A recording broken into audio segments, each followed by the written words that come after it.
Hello, welcome to my channel. ഞാനിപ്പോൾ ഇന്ന് ഈ വീഡിയോ ഇടുന്നത് ഇപ്പോൾ നമുക്ക് എല്ലാവർക്കും അറിയാം മഹാകുംഭമേള നടക്കുകയാണെന്നുള്ള കാര്യം.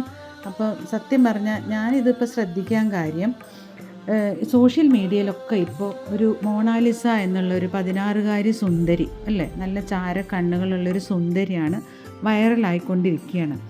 അപ്പോൾ അങ്ങനെ ഞാനും അത് കണ്ടു ഫേസ്ബുക്കിലൊക്കെ.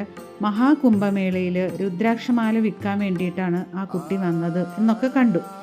അപ്പോഴാണ് സത്യം പറഞ്ഞാൽ ഈ മഹാകുംഭമേള അവിടെ നടക്കുന്നതും അതിനെക്കുറിച്ച് കൂടുതൽ അറിയാൻ എനിക്ക് ഉത്കണ്ഠ ഉണ്ടായതും. അങ്ങനെ ഞാൻ അതിനെക്കുറിച്ച് കൂടുതൽ പഠിക്കാൻ തീരുമാനിച്ചു. അപ്പോൾ എനിക്ക് കിട്ടിയ കുറച്ച് വിവരങ്ങൾ, അല്ലെങ്കിൽ ഞാൻ മനസ്സിലാക്കിയ കുറച്ച് വിവരങ്ങൾ എന്നെപ്പോലെ തന്നെ അതിനെക്കുറിച്ച് അറിയാത്ത എല്ലാവർക്കും ഉപകാരപ്പെടട്ടെ എന്ന് കരുതിയിട്ടാണ് ഞാനിപ്പോൾ ഈ വീഡിയോ ചെയ്യുന്നത്. പോരാത്തതിന് ഇന്നലെയൊക്കെ ഞാനൊരു ഫോറിൻ പൈലറ്റിൻ്റെ ഒരു വീഡിയോ നമ്മൾ കണ്ടു അല്ലേ, അവിടെ കുംഭമേളയുടെ അവിടെ പ്രയാഗ്രാജിൽ ലാൻഡ് ചെയ്യാൻ പോകുമ്പോൾ ആ പൈലറ്റ് പറയുന്ന വാക്കുകൾ, അപ്പോൾ നമുക്കതൊക്കെ കേട്ടിട്ട് ആകെ ഭയങ്കര ഒരു ഇൻസ്പിരേഷൻ, അല്ലെങ്കിൽ ഭയങ്കര ഒരു സന്തോഷം തോന്നി. ഇത്രയും വലിയൊരു മഹാമേളയ്ക്കാണല്ലോ ഇന്ത്യ സാക്ഷ്യം വഹിക്കുന്നത് എന്നോർത്തിട്ട്. അപ്പം എന്താണ് ഈ മഹാകുംഭമേള? കുംഭമേള എന്നുള്ളത് സാധാരണയായിട്ട് 12 വർഷത്തിലൊരിക്കലാണ് നടത്താറുള്ളത്. 6 വർഷത്തിലൊരിക്കൽ അർദ്ധകുംഭമേളയും നടത്താറുണ്ട്. അത് ഹരിദ്വാറിലും പ്രയാഗ്രാജിലുമാണ് നടത്താറുള്ളത്. പക്ഷേ ഈ കുംഭമേള 12 വർഷത്തിലൊരിക്കൽ നടത്തുന്ന കുംഭമേള ഹരിദ്വാറിലും പ്രയാഗ്രാജിലും നാസിക്കിലും ഉജ്ജയിനിലും, അവിടെ ഏതെങ്കിലും ഒരു സ്ഥലത്ത് ഗ്രഹങ്ങളുടെ സ്ഥാനവും അതുപോലെ തന്നെ ജ്യോതിഷ വിധി പ്രകാരം സമയവും ഒക്കെ നോക്കിയിട്ട് തീരുമാനിക്കും.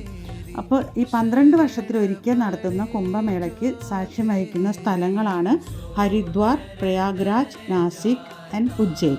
അപ്പം ഇവിടെയുള്ള നദികൾ എന്ന് പറഞ്ഞാൽ ഹരിദ്വാറിൽ ഗംഗാ റിവറും, പ്രയാഗ്രാജിൽ ഗംഗാ യമുന സരസ്വതി സംഗമവും, നാസിക്കിൽ ഗോദാവരിയും, ഉജ്ജയിനിൽ ക്ഷിപ്ര റിവറുമാണ് ഉള്ളത്. ഇതിൻ്റെയൊക്കെ തീരത്താണ് ഈ കുംഭമേള നടത്താറുള്ളത്. മഹാകുംഭമേള എന്ന് പറഞ്ഞാൽ 144 വർഷത്തിൽ ഒരിക്കൽ മാത്രം വരുന്ന മഹാകുംഭമേള, അതാണ് മഹാകുംഭമേള. അത് പ്രയാഗ്രാജിലാണ് നടത്തുക. കാരണം ഗംഗാ യമുന സരസ്വതി നദികളുടെ സംഗമ സ്ഥലമാണ്. ഇപ്പം ഈ വർഷം 2025 ജനുവരി 13-നും ഫെബ്രുവരി 26-നും ഇടയിലാണ് ഇത് നടത്തുന്നത്. ലോകത്തിൻ്റെ നാനാഭാഗങ്ങളിൽ നിന്നുള്ള സന്യാസിമാർ ഇതിൽ പങ്കെടുക്കും. അതുപോലെ തന്നെ നമുക്ക് ആ ജലത്തിൽ, ഈ നദിയിൽ സ്നാനം ചെയ്താൽ അല്ലെങ്കിൽ മുങ്ങി കുളിച്ചാൽ നമ്മൾ ചെയ്ത പാപങ്ങളൊക്കെ കഴുകിക്കളയുന്നു എന്നാണ് സങ്കല്പം. അതുപോലെ നമ്മുടെ അസുഖങ്ങളെല്ലാം മാറിക്കിട്ടുന്നു. അമൃതിൻ്റെ ശക്തിയാണ് ആ വെള്ളത്തിനുള്ളതെന്നാണ് പറയപ്പെടുന്നത്. അപ്പോൾ ഇത്രയും വലിയൊരു മഹാകുംഭമേളയ്ക്ക് സാക്ഷ്യം വഹിക്കാൻ ഇന്ത്യക്ക് സാധിച്ചത് വലിയ ഭാഗ്യം അല്ലെങ്കിൽ പുണ്യമായിട്ടാണ് നമ്മൾ കരുതുന്നത്. അവിടെ ചെന്നാൽ നമുക്ക് സ്നാനത്തോടൊപ്പം തന്നെ പ്രാർത്ഥനകളിലും പങ്കെടുക്കാം, പൂജകളിൽ പങ്കെടുക്കാം, ചർച്ചകളിലൊക്കെ പങ്കെടുക്കാം.